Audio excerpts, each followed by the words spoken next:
Gente, boa noite. E eu queria fazer uma coisa diferente com o Clóvis, e conto com a colaboração de vocês, é claro. Que é o seguinte, voltar um pouco atrás, nos momentos em que a filosofia não era tão popular, em que a dúvida era que regia o ensino da filosofia, né? A filosofia é a arte da dúvida. Então, conversar com o Clóvis, aproveitar esse conhecimento extenso que ele tem de tudo, um pouco da vida e da experiência filosófica, para dialogar um pouco sobre o que está acontecendo e sobre o que está nos instigando no momento. Vocês topam isso? Essa troca de temas assim? Sem problema? Boa noite, doutor Clóvis. Boa noite. Olá, tudo bem?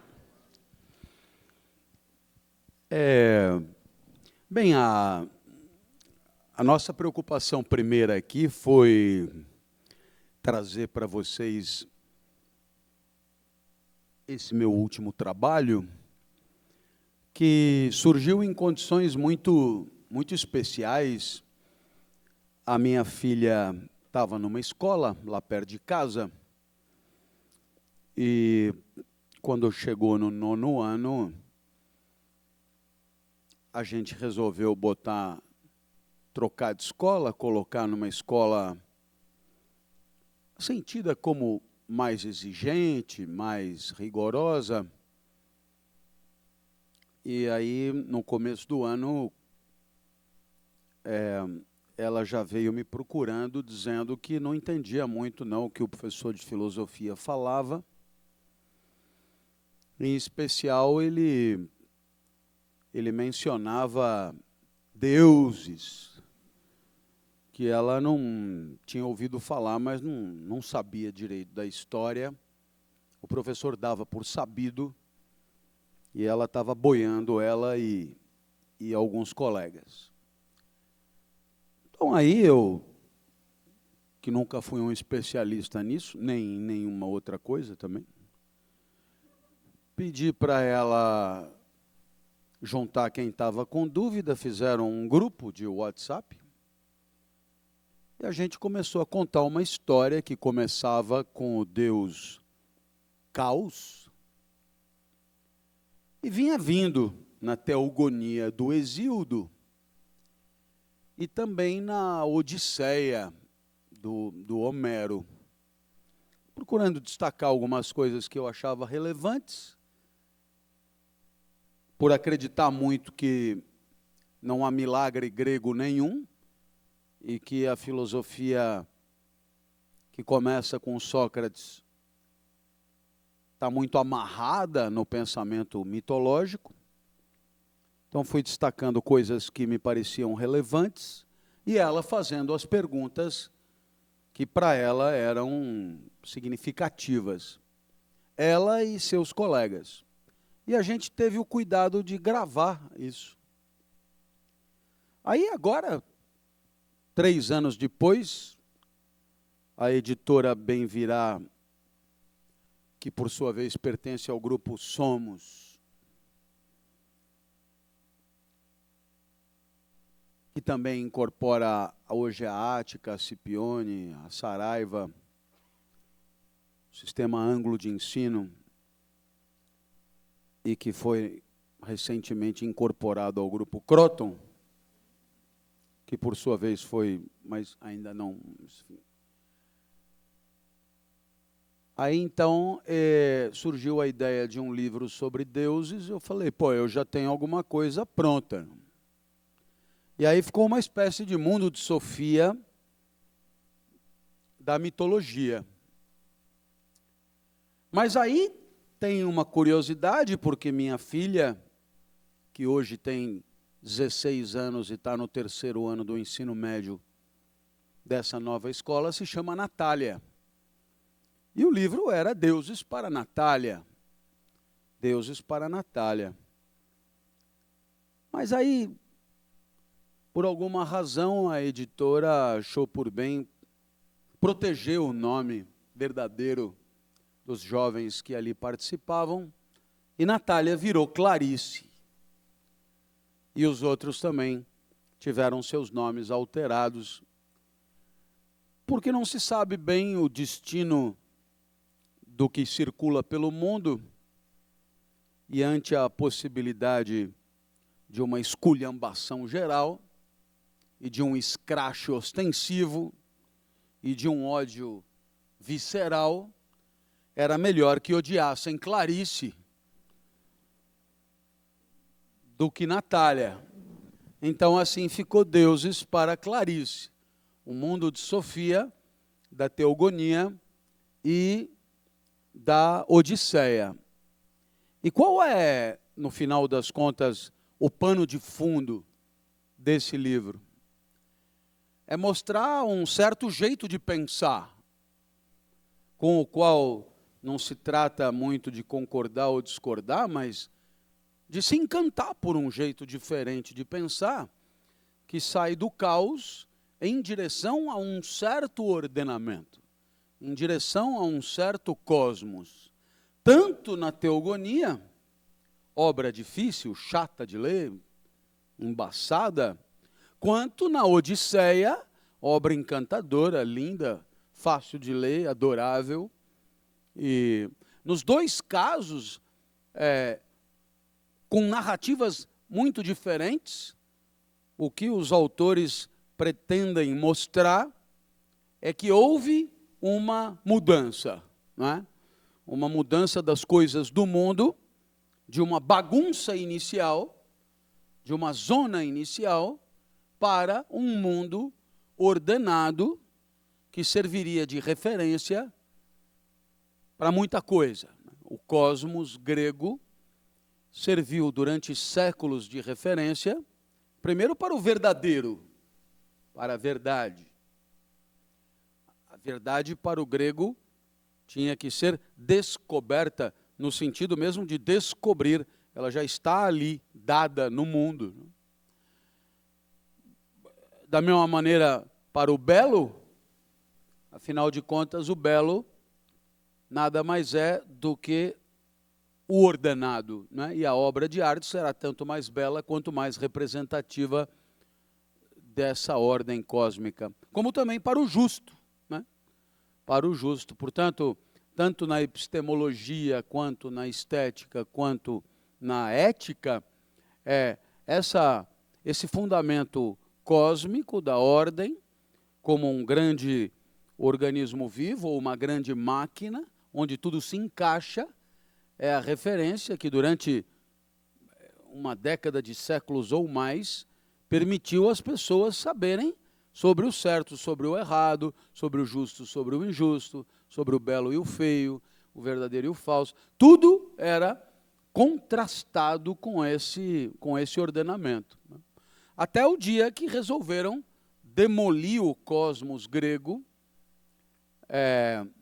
propondo ou sugerindo que o universo fosse infinito. Se é infinito, já não pode funcionar em termos de máquina, de complementaridade funcional. Se é infinito, é bagunçado mesmo. E aí você tem o aparecimento de uma ética que deixa de ser cósmica e passa a ser humanista, a partir de Copérnico, Galileu, Newton e companhia. E o homem se coloca no lugar do cosmos. O certo ou errado não é um dado que o homem descobre, mas é um dado que o homem define. E é por isso que a ética deixou de ser um mero respeito a uma ordem pré-estabelecida e passou a ser uma atividade da inteligência coletiva, onde o homem, além de respeitar, ele define o que ele vai respeitar e por quê ele precisa respeitar o que ele respeita. Então, no final das contas, o livro que fala do caos, fala de Gaia, de Urano, fala ali dos titãs, depois fala de Cronos, fala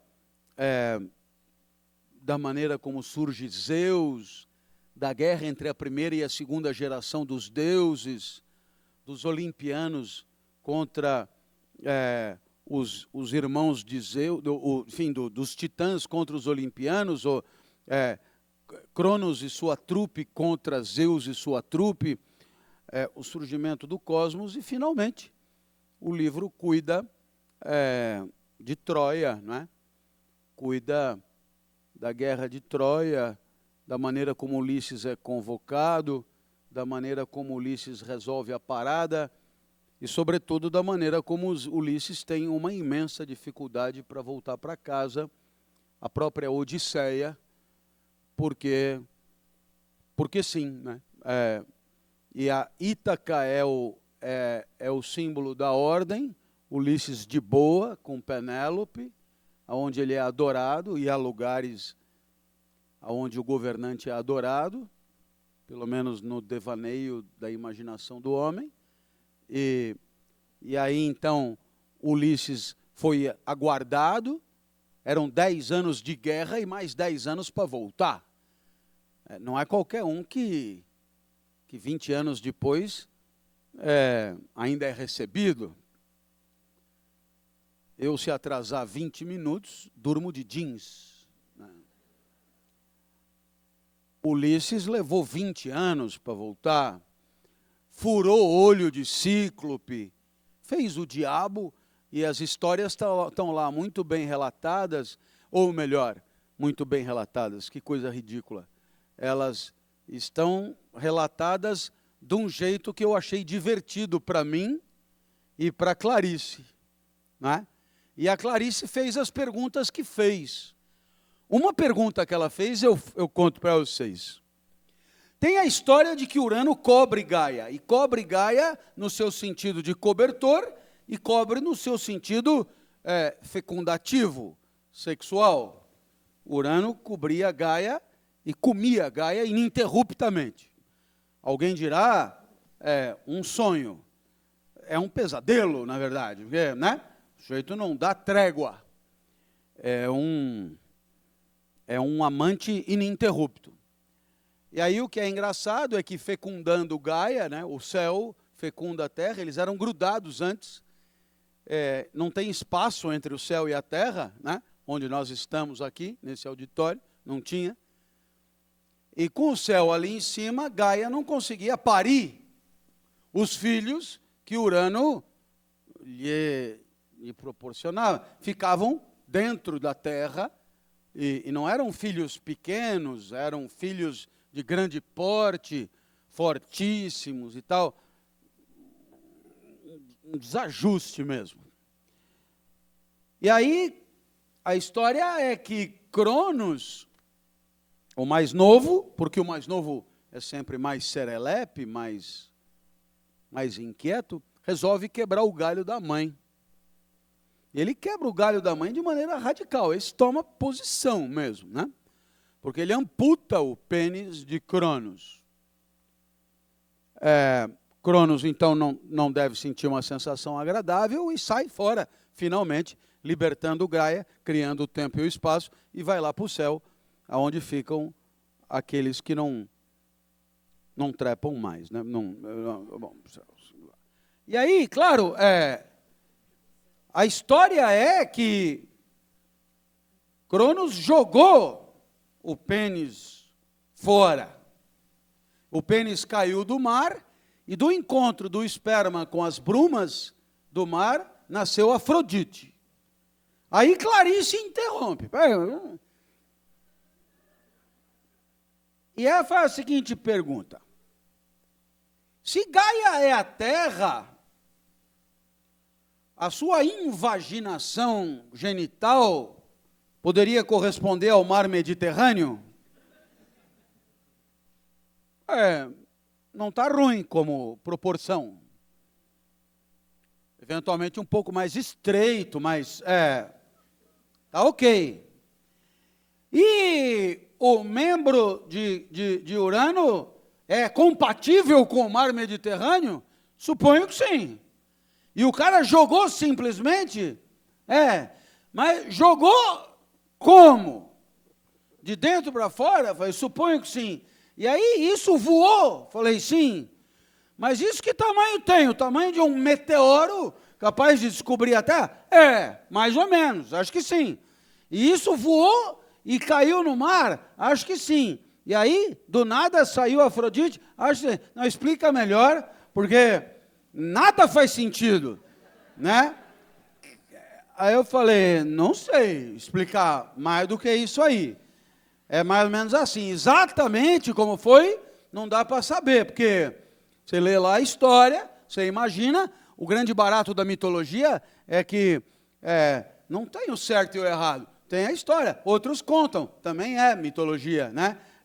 Aí as pessoas interpretam quando escutam, também né? Não tem assim muito história. Claro, haverá gente mais chata que é especialista, etc. E tal. Não é o meu caso. Então eu falei, não, tenta imaginar aí. Eu tentei. Não consegui muito também, não. Essa do mar Mediterrâneo já foi boa. Ora, né, um pênis que fornica o mar Mediterrâneo é arremessado e cai no Oceano Atlântico, e do nada vai saindo Afrodite do encontro, é forte como imaginário, né? Eu não consegui imaginar. E assim, Clarice / Natália foram fazendo perguntas dessas incríveis mesmo. Eu não sabia responder praticamente nenhuma. E acredito que o livro valha pelas perguntas. E aqui, eu devolvo a tua bola, porque ali no camarim, a gente conseguiu conversar 30 segundos, 15 segundos, e você disse, a filosofia não é a questão da dúvida, da pergunta, da incerteza. Então o livro vale pela Clarice e pelas colegas e colegas do grupo do WhatsApp. A minha participação é ridícula, porque eu fico o livro inteiro dizendo, não sei direito como é. Não sei. E eu tive uma professora, Afonso, aconteceu uma coisa comigo muito esquisita, porque a CAPES me bancou um doutorado em comunicação na Espanha, e naturalmente cobrou aonde que eu ia fazer e tal. Aí deu a bolsa, eu fui, eu fiz, naquela escola, trouxe, e aí não revalidou. É esquisito, não é? Quer dizer, o Estado paga e depois, aquilo mesmo que ele aprovou, mudam as pessoas. Aí eu fui dar um jeito de fazer outra vez o doutorado aqui na USP para poder meio que revalidar, só que não era revalidação, era fazer de novo. E aí eu tive a felicidade de conhecer uma conterrânea minha, professora do programa. Eu sou nascido em Ribeirão Preto, e ela também, Maria Aparecida Bacega, uma das pessoas mais incríveis que eu já conheci. Porque durante o programa de pós-graduação, alguém levantou a mão, eu me lembro até hoje, para fazer uma pergunta sobre um texto do Bakhtin, do Marxismo e Filosofia da Linguagem, e a professora Bacega virou e falou, essa sua pergunta aí eu não sei responder. E eu fiquei olhando, eu fiquei imaginando, porque é incrível, né? A pessoa, na condição de professor, virar e explicar, eu não sei, mas vou tentar me informar para ver se eu quebro o seu galho, respondo na próxima aula, etc., dar mostra, primeiro, de um entendimento do que é a vida acadêmica, universitária, propriamente dita, e segundo, de uma humildade que eu tomei para mim. Falei, essa mulher é de uma sabedoria incrível. Porque é óbvio que a gente, de tudo que poderia saber, não sabe quase nada, e todo mundo é assim. Então, nada melhor do que você revelar a seus alunos essa ignorância, até como forma de mostrar o tamanho do percurso que eles têm pela frente. E eu acredito que essa pessoa, Maria Aparecida, me ensinou uma das coisas mais preciosas, que é você não ter vergonha de fazer a pergunta revelando a sua incompreensão, e vergonha de, diante de uma pergunta, manifestar a sua total e mais absoluta ignorância. Por quê? Porque quando você faz isso, primeiro, você dá àquele que fez a pergunta a extensão e a dimensão do que ele está perguntando e, de certa maneira, dá a oportunidade dessa pergunta ser refeita para alguém cujo repertório, por alguma razão, é mais adequado para encaminhar uma resposta. Ao passo que se você engambela o aluno dizendo qualquer coisa, pode dar a impressão que o problema está resolvido e essa pessoa que estava em dúvida perde a oportunidade de retomar a pergunta com alguém mais. Então, acredito muito na ideia do pensamento baseado na dúvida e na ignorância, nesse binômio. E o livro é atravessado por isso, pela minha ignorância a respeito da história dos deuses e pelas dúvidas desses adolescentes. E qual é a graça? É que são dúvidas que resultam da sua vida, da sua formação, do seu repertório, da sua presença no mundo, e que são dúvidas que certamente eu não teria no primeiro momento que tive contato com esses textos, e talvez nunca tivesse tido. Por quê? Porque o meu repertório não tem condições de formular essas dúvidas. As minhas serão outras. De tal maneira que o livro é uma homenagem a essa possibilidade que tem um pai de explicar para uma filha o que ele entendeu e revelar a sua ignorância sobre quase tudo que realmente poderia inquietar aquele interlocutor num determinado momento. E longe de ser um vazio, longe de ser um fracasso, o livro é uma homenagem ao espírito inicial do pensamento filosófico, que é o espírito da incompreensão e, portanto, de uma imensa humildade intelectual diante dos problemas que o homem mesmo pode formular. Dito isso, foi o único livro que eu escrevi que eu consegui reler depois. Porque os outros são chatos demais. Eu nunca consegui reler, o que obviamente me obrigou depois a constatações vindouras muito, muito tristes. Como é que eu deixei passar isso? Claro que eu deixei passar, eu não reli. E eu não reli porque o que eu mesmo escrevo é muito chato. Mas esse livro, por causa da Clarice, esse livro eu consegui reler antes da publicação. E relendo antes da publicação, eu fiquei orgulhoso, porque nesse momento de maturidade, e a maturidade a gente diz para indicar meio que o ocaso, a decadência ou o final de uma vida de reflexão, eu fiquei muito orgulhoso, porque nenhum dos meus trabalhos mostrou com tanta clareza as minhas limitações quanto esse. E aí eu fiquei encantado com essa possibilidade de contar para as pessoas o quanto eu tenho muito mais dúvidas, incertezas e ignorâncias do que alguma verdade para empurrar goela abaixo de maneira tirânica de um interlocutor incauto qualquer.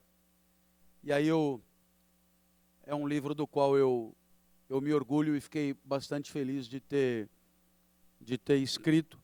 E tem um outro motivo também que me deixou orgulhoso, é que o pessoal que fez a edição do livro lia o livro em voz alta para o resto da editora, para eles poderem rir.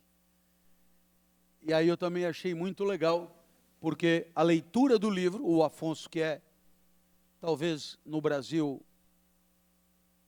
a figura que com mais eficácia tenha estimulado a leitura permitiu um espaço de diversão, um espaço de expectativa pelo que estava por vir, e uma expectativa boa, uma expectativa de inquietação positiva e uma expectativa alegre, provavelmente, uma expectativa de alegria, de alguma coisa que, no correr das páginas, trazia uma boa sensação. Eu sempre costumo dizer, Afonso, que a felicidade é um atributo da vida e, portanto, só pode estar onde a vida está, que é no instante vivido, e que um sintoma dessa felicidade um sintoma é você não querer que aquele instante acabe, ou desejar que ele permaneça mais tempo. Um pouco mais humilde só do que o Nietzsche do Zaratustra, viva de tal maneira a desejar a eternidade daquele instante. Desejar a eternidade daquele instante é demais para mim. Mas desejar que dure um tiquinho mais, quantas vezes em bar, né? A pessoa diz, eu tenho que ir embora, você fala, amanhã é domingo, fica mais um pouco. Zaratustra, né? Viva de tal maneira que o cara fique mais um pouco, porque amanhã é domingo e você não quer ir embora. E quando você não quer ir embora, isso é um sintoma de um instante de vida que valeu muito a pena viver. E as pessoas da editora, eu não sei se estavam mentindo, mas eu não vi muito bem por que elas estariam mentindo. Elas disseram, esse livro não tinha que ter acabado. Estava divertido. Escreve o 2, me disseram. Escreve o 2. E aí eu achei legal escrever o 2. Por quê? Porque tudo que tem 2 é mal visto, né? Por exemplo, eu adorei Debbie Lloyd. E aí tem o Debbie Lloyd 2. E assim, o 2 é ótimo. É melhor do que o 1. No caso do Debbie Lloyd, né? Mas eu não tenho Deus mais para fazer o 2. Tubarão 2 é péssimo. Faz até tempo. Tubarão 9. Tubarão. Teve Tubarão 9. Eu tive que falsificar a carteirinha na época. Tubarão faz tempo. Mas falaram, escreva sobre os deuses da mitologia da Escandinávia. Né? Só se for daqui 10 anos. Começo a estudar agora.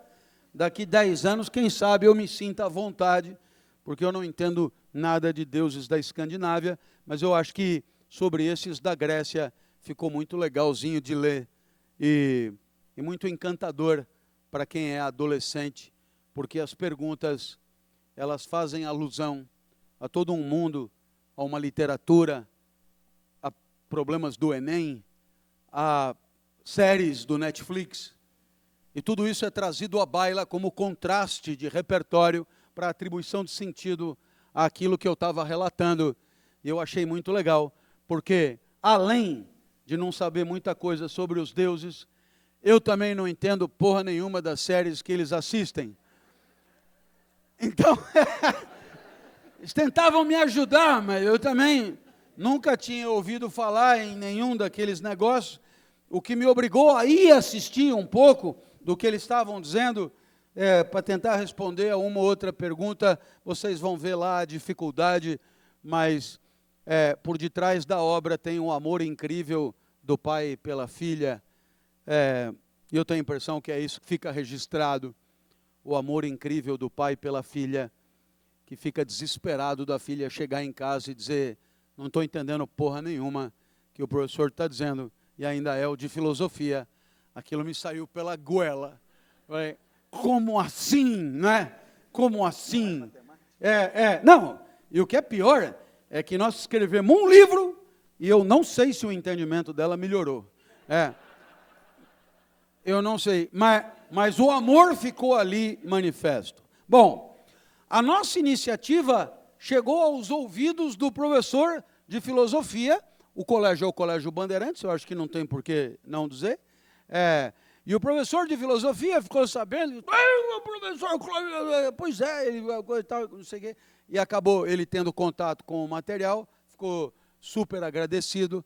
Então o professor Salgado nos encanta e nos orgulha e nos enobrece com um pós-fácil de agradecimento o que mostra que a gente pode, de certa maneira, participar da educação formal de maneira humilde, sem jamais querer se sobrepor ao mestre, mas, pelo contrário, tentando ajudar a compreensão do jeito que a gente pode, com os limites que a gente tem. E aí, então, eu diria que o livro se fecha com uma manifestação muito bonita do professor Salgado, carinhosamente conhecido como Salgadinho pelos seus alunos. O prefácio do livro é de Mário Vitor Santos. Aqueles que se lembram saberão que ele foi o primeiro, na verdade o segundo, porque o primeiro foi o Caio Túlio, o segundo ombudsman da Folha. Ele foi o inventor também da Casa do Saber, que ele dirige desde que a casa existe, e é um doutorado em deuses, em mitologia. E o livro também tem a participação do fotógrafo Cláudio Edinger, uma espécie de orgulho do nosso país, um artista consagrado no mundo inteiro, que também procurou mostrar o quanto aquilo que está dito naquele livro tem a ver com a compreensão da sua arte nos dias de hoje. Eu só posso agradecer a todos que participaram e ao Afonso que me dá esse espaço para falar do livro e de tudo mais que ele quiser falar agora.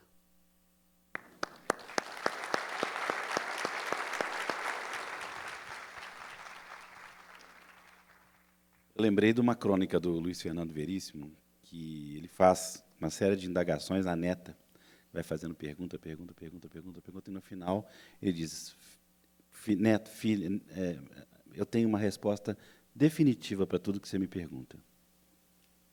Não sei. A resposta definitiva é não sei. Não sei, você não fala nada quando a pessoa fala não sei, não é? Você fala sim, não, talvez, pode ser, morri ontem, certamente morrerei amanhã, mas não sei. E é de uma gravidade eloquente, esse não sei, porque toda vez que você se manifesta dessa maneira, você estende a mão pedindo auxílio ao interlocutor. Eu sempre entendi que os olhos e a boca são instâncias mediadoras entre as almas pensantes de quem dialoga. E, portanto, há uma certa desonestidade, um falseamento mesmo, uma quebra de autenticidade, toda vez que você começa a dar volta para preencher com palavras um certo tipo de reflexão que você, naquele momento da sua vida, é incapaz de fazer. O não sei, ele é tão eloquente e comunicativo de si mesmo, quanto a mais profunda e pertinente reflexão. O não sei é tão útil para se escancarar, para se abrir, para mostrar para o outro quem é, do que a mais sofisticada das reflexões. E é por isso que, através de muitos não sei, eu pelo menos pude garantir a todo mundo que um dia veio conversar comigo, de maneira a mais clara que eu pude, a preciosa informação a respeito de com quem eles estavam falando, com quem eles estavam interagindo. Porque se eu perguntar para você, o que é o tal do eu que você apresenta ao mundo para manter relações com outras pessoas? E aí você percebe que a conversa complica, porque se eu disser que o eu é a sua perna, Fica esquisito. Se você vier a perder a perna, o eu desapareceria. Não parece ser o caso. O mesmo vale para braço, dentes, nariz, língua. Então, se o eu não é nada disso, o que será, não é? E aí você é obrigado a dizer, não, mas o eu verdadeiro está dentro de mim, mas haverá quem arranque fora baço, fígado, estômago e continue eu. Não, mas o que está dentro de mim efetivamente é outra coisa. E talvez cheguemos devagarzinho, que no final das contas a gente não passa de uma instância elucubrante, produtora de ideias a partir de outras, que nunca tira nada do zero, porque seria um absurdo, mas que usa tudo aquilo que recebeu como matéria-prima para aquilo que vai enunciar. A enunciação é a porta mais rica da alma e a forma mais eloquente de manifestação de si. E essa enunciação é sempre um omelete único que só você poderia ter feito, mas com ovos que você foi acumulando e amealhando ao longo de cada encontro, ao longo de cada conversa, de cada diálogo. Não somos meros reprodutores, mas também não somos gênios que tiram do nada o todo das suas ideias. O que vamos fazendo é juntar de maneira inédita e criativa e fantástica e singularizante um monte de coisas que, no caos dos encontros com o mundo, foi nos tocando e nos marcando. E é por essas e por outras que somos todos o resultado de uma série de instantes de vida que, longe de todo o mérito, foram o que foram. Não havendo, portanto, na verdade, nenhum milagre propriamente. Mas o fato de que, vou aqui me arriscar na literatura, no Vidas Secas, a personagem Fabiano, num determinado momento diz, como assim querem que eu pense se eu não tenho palavras? Porque não ouço palavras, porque não tenho com quem conversar. E aí, nessa mensagem literária, você tem alguma coisa que acompanha muito a minha vida. Não há omelete sem ovos.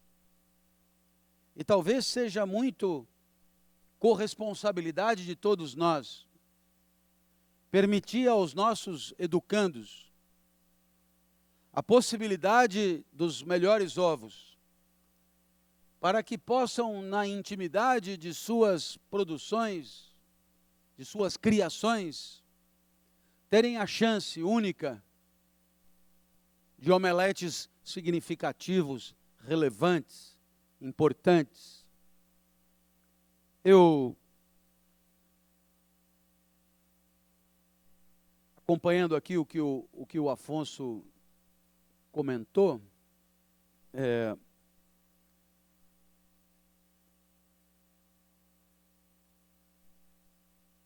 o trabalho de fomento da leitura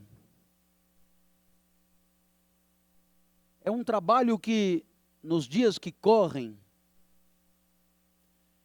permitirá aos nossos jovens o contato com um certo tipo de ideia que é impossível de formular na linguagem digital. A partir do momento que você fica restrito a um certo tipo de técnica, a um certo tipo de mediação, você fica amputado de todas as ideias incompatíveis com esta substancialidade comunicativa, com esta forma de comunicação. E lembrando McLuhan, o meio é a mensagem, nós corremos o imenso risco de circunscrever as possibilidades de produção de conhecimento dos nossos jovens a todo tipo de mensagem adequada às técnicas que lhes são afeitas e familiares. Só para vocês terem uma ideia, é sabido que 99% da produção científica do nosso país é feita em universidades públicas e em programas de pós-graduação estrito sensu. Ponto final. Os profissionais desses programas são avaliados em termos de publicação em artigos, publicação de artigos em revistas acadêmicas. Ponto. As revistas acadêmicas têm um limite de 15 páginas para a sua publicação. Ponto. 15 a 20, digamos assim. Ponto. Portanto, tudo o que for manifestação da inteligência que não couber em 15, 20 páginas, não pode ser avaliado pelos mecanismos de avaliação das instâncias legítimas de produção de conhecimento. Ponto. Então, nós temos um conhecimento determinado por esse limite técnico de 20 páginas. Quando isso se volta para o WhatsApp, você pode imaginar que o fomento à leitura ele é precioso. E aqui, muito mais do que dialogar, eu queria aproveitar a oportunidade de fazer uma homenagem ao Afonso. Eu sempre observei que as pessoas são muito homenageadas depois que morrem. E eu sempre achei isso esquisitíssimo. E eu não perco a oportunidade de homenagear as pessoas que eu admiro, sobretudo aquelas pessoas que a minha admiração ela é gratuita, ela não tem volta, ela não tem expectativa, ela não está escrita numa barganha ou num mercado de favorecimento. Quem passa 30 anos numa sociedade como a nossa, fomentando a leitura, tem que ser aplaudido de pé. Horas a fio. Muito mais do que qualquer jornalista ou escritor que venha aqui por ele convidado. Por isso eu queria pedir uma salva de palmas ao meu anfitrião.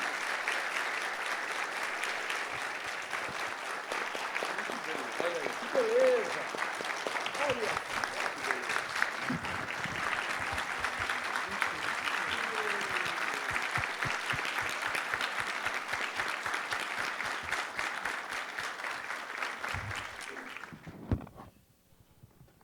Eu mato você lá fora. Mas o legal dessa história, só te dando uma interrompidinha, é que eu comecei falando sobre essa questão das angústias e das dúvidas que a gente está vivendo.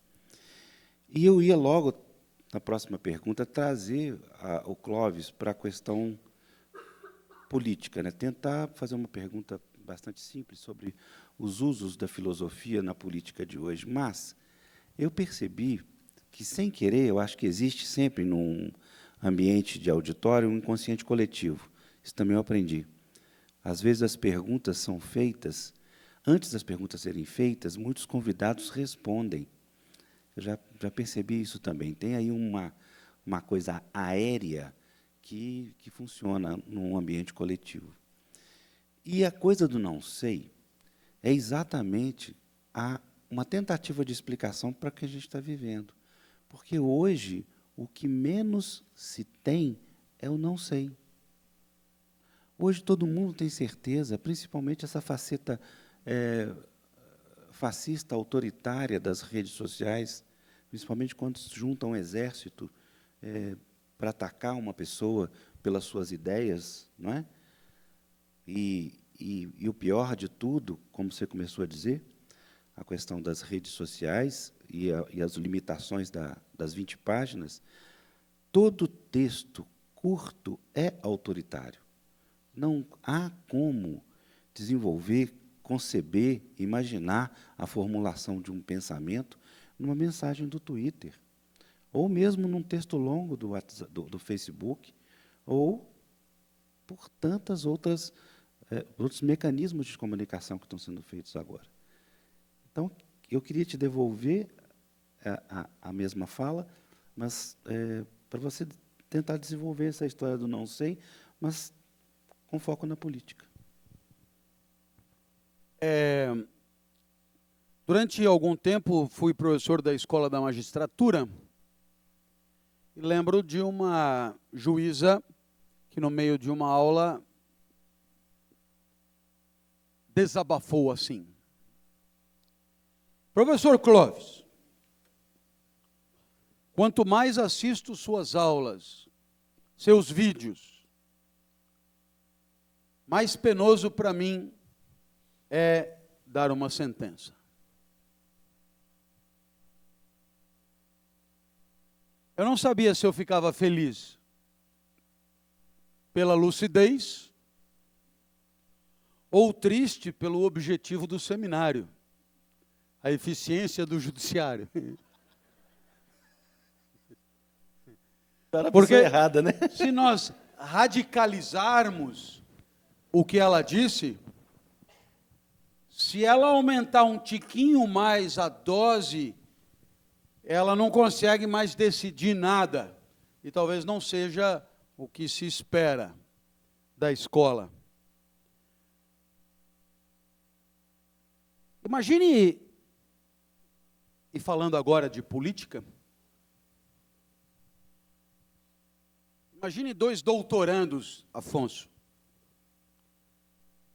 2 doutorandos de física, que dividem um pequeno apartamento. Eles não são daqui. Aquele apartamento funciona como uma república, porque é coisa dos 2. Aí um vira para o outro e diz: você está acabrunhado? Tem alguma coisa que eu esteja fazendo que te aborrece? Não. Aproveitando, o que eu poderia fazer que iria te aborrecer?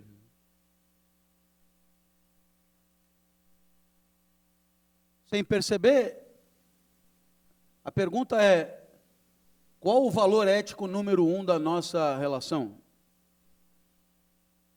E o outro diz: preciso de silêncio para fazer a tese. Portanto, o que você pode fazer de mais agressivo para mim é barulho.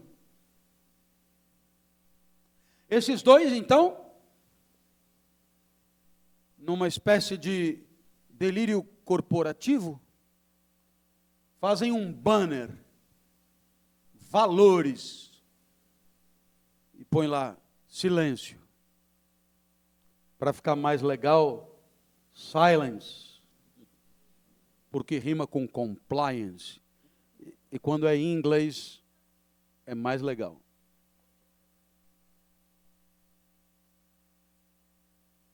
Aí você tira esses 2 doutorandos e põe 2 roqueiros na República.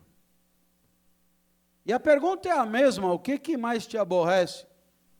O que mais me aborrece é mandar eu ficar quieto. Eu preciso fazer barulho para compor, para trabalhar.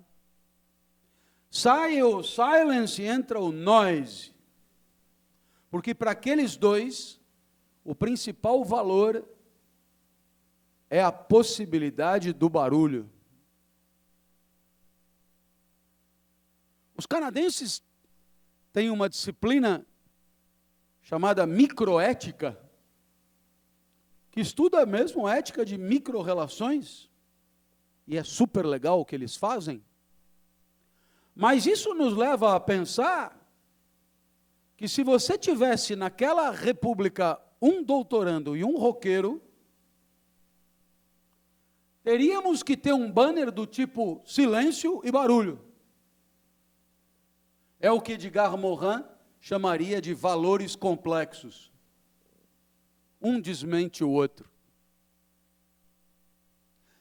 A sociedade tem doutorandos em física, roqueiros, professores, sacerdotes, prostitutas, interagindo, e caixas de banco. Interagindo. E aí, evidentemente, que a reflexão política, ela só é profícua se partirmos de uma premissa, que é uma premissa de diversidade, de complexidade, de pluralidade, de pontos de vista, de perspectivas, de expectativas, de desejos e assim por diante. Portanto, toda política implica contraditório, por que não dizer conflito? Me atreveria até a dizer que se numa sociedade qualquer todos concordassem com todos em tudo, a política teria desaparecido.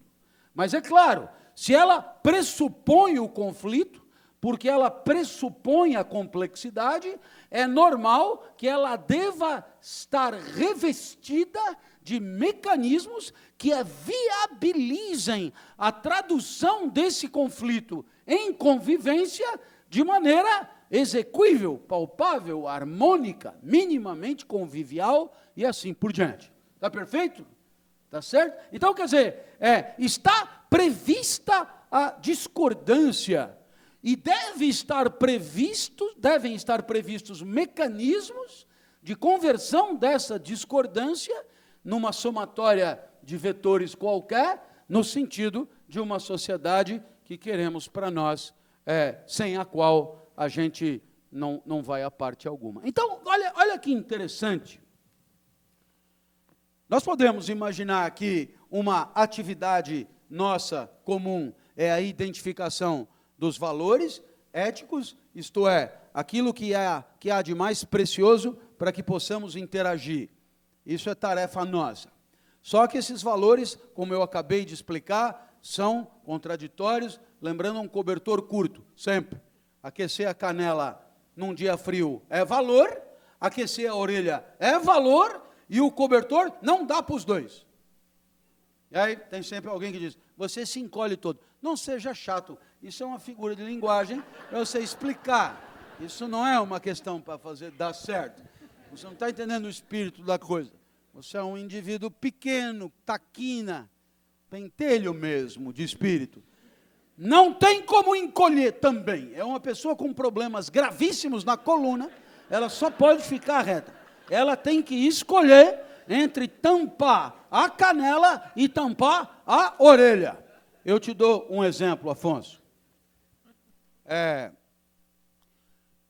Primeiro dia de aula, nós estamos na Escola de Comunicações e Artes da USP, e eu dizia aos alunos, escuta, isso aqui é um curso de ética, vocês têm a oportunidade de abrir o curso com uma espécie de laboratório, vamos ver o que há de mais importante aqui na nossa convivência, e um jeito de proteger o que há de mais importante. No final das contas, a ética é isso. Lá com o professor Cortella, no livro que fomos apresentar em BH, Ética e Vergonha na Cara, está lá a definição, inteligência compartilhada a serviço do aperfeiçoamento da convivência. Então, vamos embora, levanta a mão. O aluno levantou a mão. Professor, o que tem de mais importante aqui é o senhor poder ensinar do melhor jeito possível para a gente aprender o máximo possível. Aquilo que os pedagogos chamam de ensino-aprendizagem, né? E aí, sendo esse o maior valor, nós temos que desenvolver princípios de conduta protetivos desse valor. E, para mim, o que mais atrapalha é a entrada de retardatários. Então, defendo o princípio da pontualidade como princípio protetivo do ensino-aprendizagem. Perfeito. E, né, valor, princípio e norma. 19h30, curso noturno, já está até no regimento. Entrou 19h30, entrou, não entra mais. Está aí a minha reflexão. E você percebe que ela está amarrada. Ele tem um valor, ele tem um princípio que protege o valor, ele tem uma norma que decorre desse princípio. A ética costuma ter mesmo esse tripé. Então, parecia assim tão contundente e irrefutável que eu pedi para anotar. Princípio da pontualidade, 19h30. Aí o menino do lado levantou a mão. Professor, eu queria dizer que ele tem razão. Estamos aqui mesmo para aprender. Quem chega atrasado atrapalha mesmo. Mas eu queria problematizar. Sabe o que é? Eu não sei se é o caso do meu colega do lado, mas eu aqui faço parte de um grupo que trabalha e reside na periferia sul da nossa cidade. Grajaú e Parelheiros.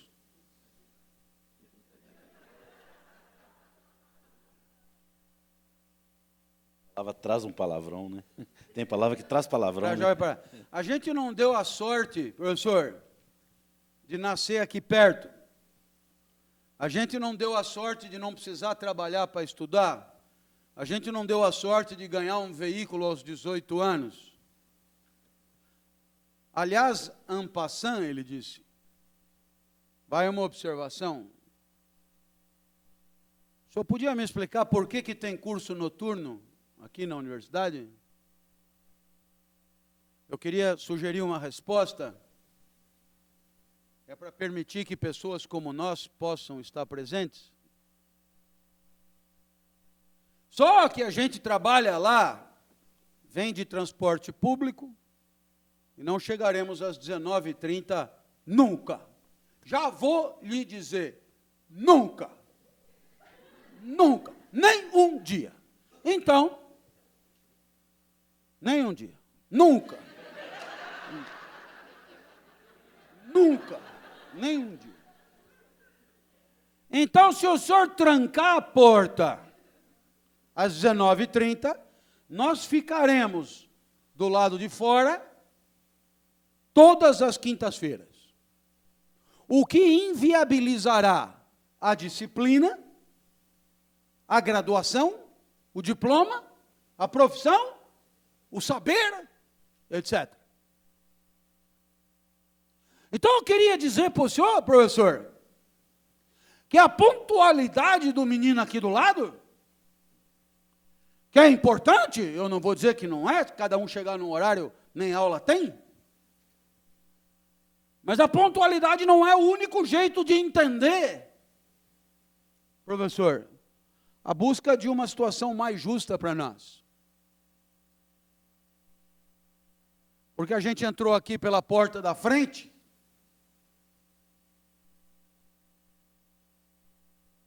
e eu espero que o senhor não nos exclua. Eu queria dizer que se a pontualidade é importante, professor, a inclusão também é. E que se a excelência do aprendizado do menino aqui é importante, a democratização do conhecimento para todos os alunos também é. Cuíca fora daqui. Eu nem sei de onde eu tirei esse cuíca. Eu acho que era, eu não sei se existe, eu acho que era meu pai que falava assim, vamos dizer, quiçá fora daqui. Melhorou? Não tem cuíca. Esquece, a cuíca é só um instrumento musical. Então, então o senhor é doido. Nessa hora você devia falar o palavrão de novo. Naturalmente. Então, claro, eu queria que você entendesse que o segundo menino também tem razão. E aí, eu queria dizer uma coisa para vocês, e para você, Afonso. Desde Aristóteles, que inventou o termo, a ética é um saber prático. Não é um mapeamento de possibilidades. A ética não é um diagnóstico. A ética termina na decisão de trancar ou não trancar a porta. E, portanto, a ética cobra de cada um de nós a competência intelectual de botar na balança pontualidade, excelência na sala de aula, de um lado, e regimento interno, e de outro lado, inclusão, democratização, etc., do outro lado. E aí eu pergunto, já viu alguma balança que mede, que pesa esses dois? E naturalmente você me responderá, tem, sim. A balança que pesa esses dois é uma certa ideia de sociedade justa, o que cobra de nós uma certa ideia de justiça, a partir da qual nós poderemos botar pau a pau os dois argumentos e identificar o que nos aproxima mais do que consideramos mais justo. Então, meus amigos, eu não sei se você entendeu o que eu quis dizer, mas estamos longe de uma tabelinha, pode, não pode, pode, não pode, pode, não pode, pode, não pode, tal como se costuma ensinar. Porque diante de qualquer tabelinha, você pode levantar a mão e dizer, sabe o que é?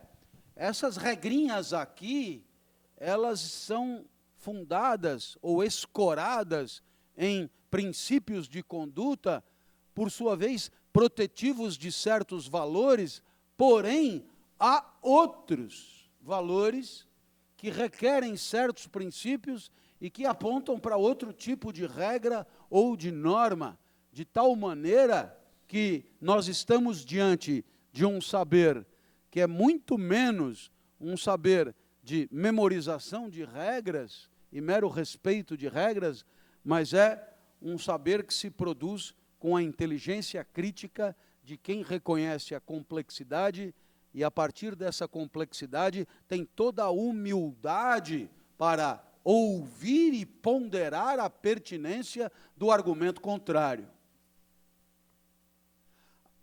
A sociedade que inviabiliza o encontro efetivo de argumentos contraditórios perde a oportunidade de um espaço público que surge desse cotejamento inteligente e desse enfrentamento inteligente com vistas à identificação do melhor argumento, pelo menos até aquele instante, pelo menos considerando as pessoas que já se manifestaram e assim por diante. De tal maneira que se numa sociedade você viveu uma situação completamente esquizofrênica, de você só ser lido por quem concorda com você, e você já desenvolver argumentos para ser lido e aplaudido por aqueles que você já sabe concordarão com você, e em contrapartida, em outro segmento e com outro tipo de argumentação, a mesma coisa, o que acontece? O que acontece é que nós perdemos uma oportunidade rica, talvez o maior mérito da vida democrática, que é justamente a partir do encontro efetivo e respeitoso de argumentos contrários, a ponderação e a identificação do argumento que mais convém, ou quem sabe até a identificação de um terceiro, quarto ou quinto argumento a partir do que foi sugerido. Por essas e por outras, quer me parecer que nos dias de hoje, em nome da ética, da moral e dos bons costumes, nega-se a ética, a moral e os bons costumes. Em outras palavras, quando numa empresa alguém vira para mim e diz, professor, um colaborador deu um safanão na orelha de outro. Por quê? Porque esse que levou o safanão chamava o agressor de palmito, porque ele é branco e magro e esguio. Eu falei, foi uma vez só? Não, ele chamou durante mais de 10 anos de palmito.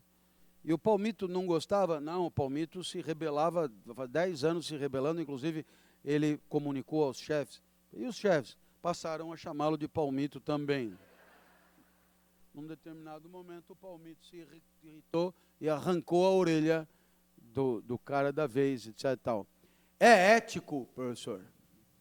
E é interessante, porque a própria pergunta é indicativa de uma expectativa absurda. A expectativa de que eu, que não faço parte daquele espaço de convivência, Que nem gosta de palmito. a não ser em quiche,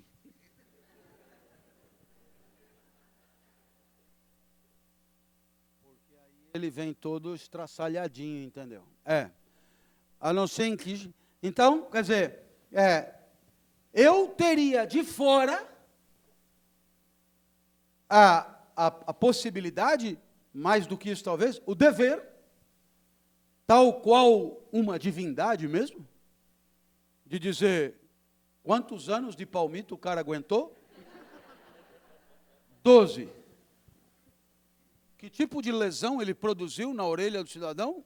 Caiu a orelha fora.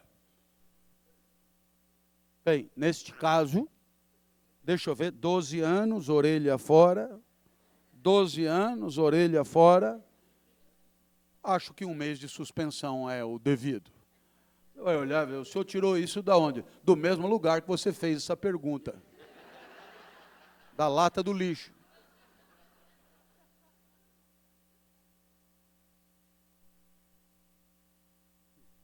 Por quê? Porque tal como eu estou tentando me empenhar para contar aqui para vocês, o mundo de hoje, Afonso, cobra de nós muito mais do que respeito ao estabelecido. O mundo de hoje cobra de nós a iniciativa de estabelecer. O mundo de hoje cobra muito mais do que respeito ao instituído e ao normatizado, a disposição para criticar, debater e refletir sobre aquilo que precisamos respeitar de fato. O mundo de hoje cobra de nós uma ideia de sociedade ideal, a partir da qual, e só a partir da qual, valores, princípios e normas encontrarão o seu fundamento. Outro dia, uma senhora, presidente de uma empresa, líder mundial no seu segmento, ligou para mim. O senhor é o professor Clóvis, de ética? Veja, analisando desmembradamente, sim, sou o professor Clóvis, né? E de ética, né? Respondi sempre assim, claro. Desmembradamente, professor Clóvis, ética, tenho alguma dificuldade com o sou, porque o ser pressupõe permanência e nunca flagrei nenhuma permanência em mim. Mas, fica como dizer, aí a mulher bateu no telefone assim, cortou um pouco, não entendi o que o senhor falou. Mas não tem importância, diga o que a senhora precisa. Você contou esse caso para o Cortella? Eu sou presidente. O Cortella chora, né? Eu sou presidente de uma empresa líder mundial no seu segmento. Eu já ouvi, senhora. Tá? A senhora quer que eu me ajoelhe ou posso continuar sentado?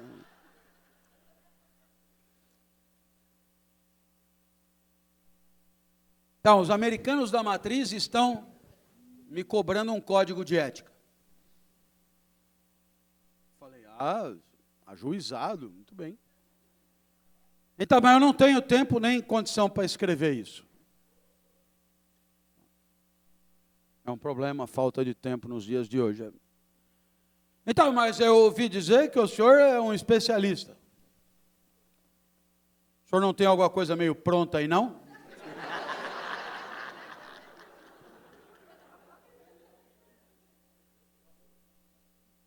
Eu peguei e falei, senhora, sendo a ética uma reflexão sobre a convivência de pessoas de carne e osso, como eu poderia ter alguma coisa pronta para as relações dentro de uma empresa que eu nem sabia que existia?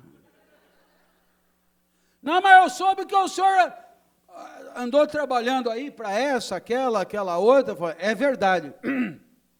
Faz um catadão para mim.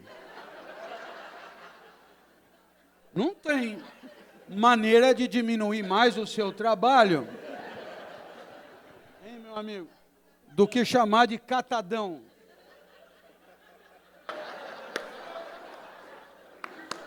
Não tem. Quando ela falou, faz um catadão, você não sabe a imagem que me veio à mente, Afonso.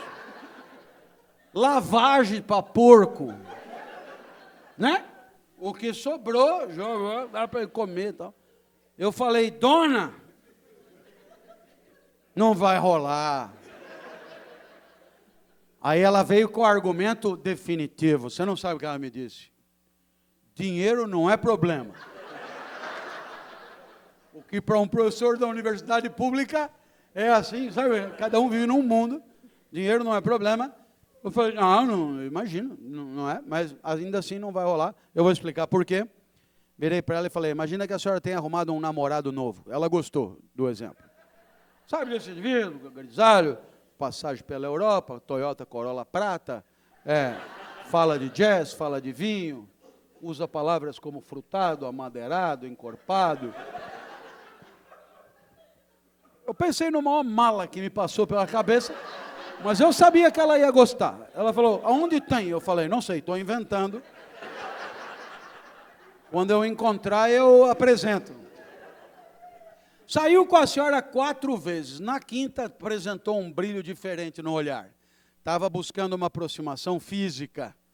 Aí ela falou, não tinha rolado ainda? Eu falei, não. O exemplo é meu e é na quinta vez. E não é uma norma, é uma narrativa, entendeu? Podia ter sido na primeira. Eu fiz na quinta, a senhora manda na sua fábrica. No exemplo, mando eu. Levou a senhora para o apartamento, vinho do Porto, o homem chegou.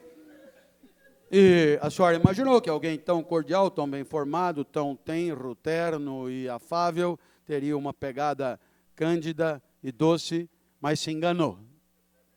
Vieram 2 tabefes glúteos que deixaram marca e ardor. Pergunto para a senhora, tudo bem um tapinha para dar uma animada? Ela olhou e falou, o senhor é doido.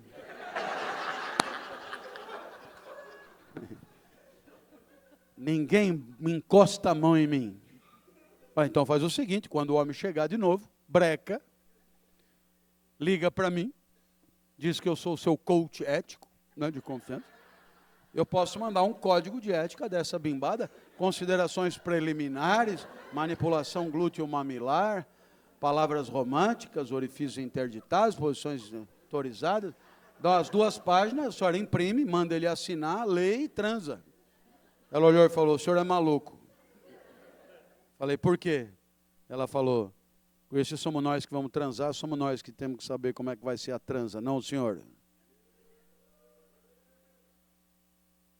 Não sei se você percebeu, mas essa mulher foi encalacrada numa sinuca socrática. E ela, como é inteligente, entendeu. Ela pegou e falou, já entendi. O senhor quer dizer que quem tem que escrever a porra do código sou eu? Falei, a senhora não, todo mundo que for transar com a senhora lá na fábrica.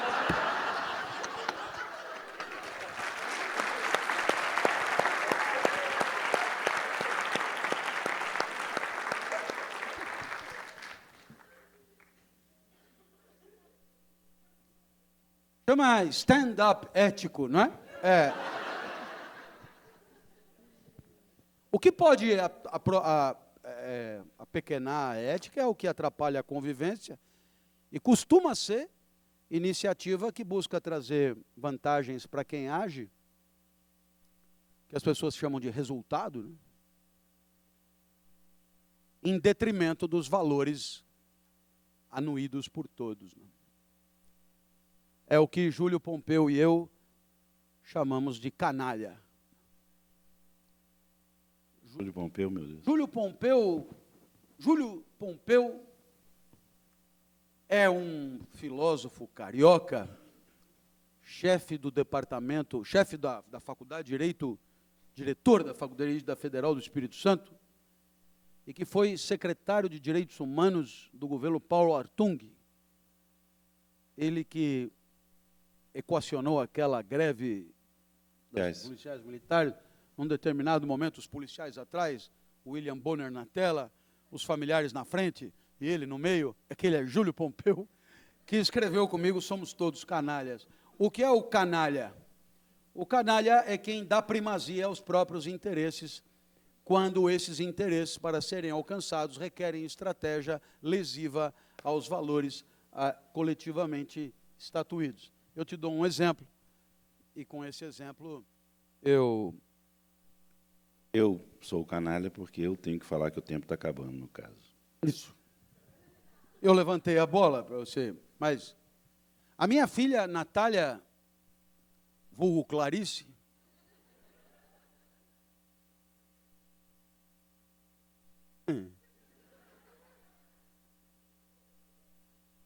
encontrei hoje à tarde num café na padaria o meu amigo Vladimir Safatli, e ele disse, você tinha que ter deixado Natália. Vladimir não fala assim. Não, ele falou docemente. Ele falou, você tinha que ter deixado. Exatamente. Aquela coisa para dentro que ele fala. Aí eu soltei uma piadinha, ele sorriu e concordou comigo. Quando eu sugeri que ele botasse então também o nome da filha dele em alguns dos artigos que ele escreve na Folha, ele falou, não, então é melhor não. Falei, então, entendeu rapidinho. Fica Clarice. Natália falou, pai, vamos dar um mergulho? Era um dia de sol e só Natália me levaria à piscina. Odeio piscina. Atividades físicas em geral podem prolongar a existência além do necessário. Então, concordo plenamente. Estamos aí contando os dias. E você monta um esquema que não tem mais fim, estamos fodidos. Portanto, é torresmo e sedentarismo. É a minha maneira de colaborar. 2. E aí a minha calça filha, jeans. Vamos lá e tal. Eu entrei, mas não gasto um joule inutilmente. Tem gente que entra na piscina, vai, volta, vai, volta. Eu ali parado, a água até aqui, só olhando. E depois que eu fiz 50, o que já faz tempo, você não sabe, acontece um fenômeno interessante. A próstata, e não é porque ela está doente, não. Qualquer próstata aumenta de tamanho. E o que ela avança aonde? Na bexiga. Então você diminui a capacidade de retenção urinária. Então, sabidamente, antes, um xixi preventivo, xixi emergencial, xixi, eu categorizo os xixis.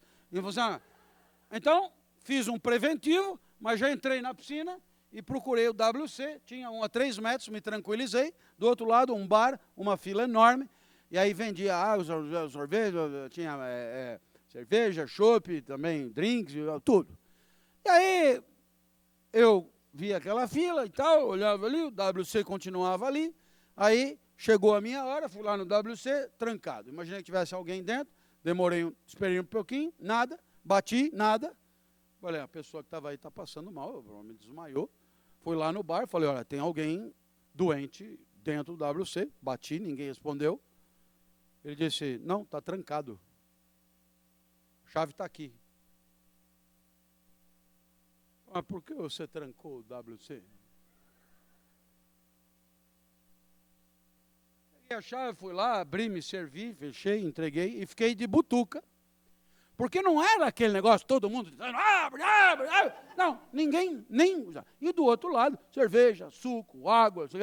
E eu pensei em Lavoisier. Você lembra de Lavoisier? Lembro, perfeito. Pai da química moderna. O que disse Lavoisier? No mundo, as coisas têm que ir para algum lugar. É mais ou menos o que ele disse, né?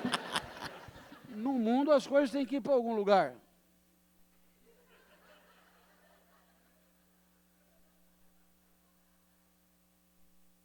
E claro, a fila só aumentando, até que apareceu quem? O namorado da CEO da empresa americana, Gomex no cabelo e tal. Ele veio nadando, nado de peito.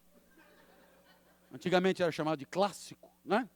Aí ele chegou na piscina, botou um cotovelo, outro cotovelo, ajeitou a genitália naquele jato que espalha o amarelumbre, e ele sorriu, aliviando-se. Eu observei tudo. Dentro da piscina havia sua esposa oficial, não a minha cliente. E havia 2 filhos, um deles aprendendo a nadar e, portanto, engolindo água. Afonso, para não andar 3 metros, o que faz o canalha? Ele submete a todos aquele outro genérico, como eu, que ele não conhecia, e o outro não genérico, que é a esposa, o filho, etc. tal, a interagir quase nus com seus excrementos fisiológicos, em nome da sua própria comodidade. Este cidadão, embora nunca tenha frequentado a primeira página dos jornais e nunca tenha aparecido no seu celular em destaque, é um canalha refinadíssimo. A ética é a vitória da convivência e da possibilidade da felicidade compartilhada entre todos sobre a canalice, que costuma concentrar o conforto, a alegria e o bem-estar nas mãos exclusivas do canalha, que nunca terá amigos, só terá cúmplices, que o delatarão na primeira premiada que lhes for oferecida.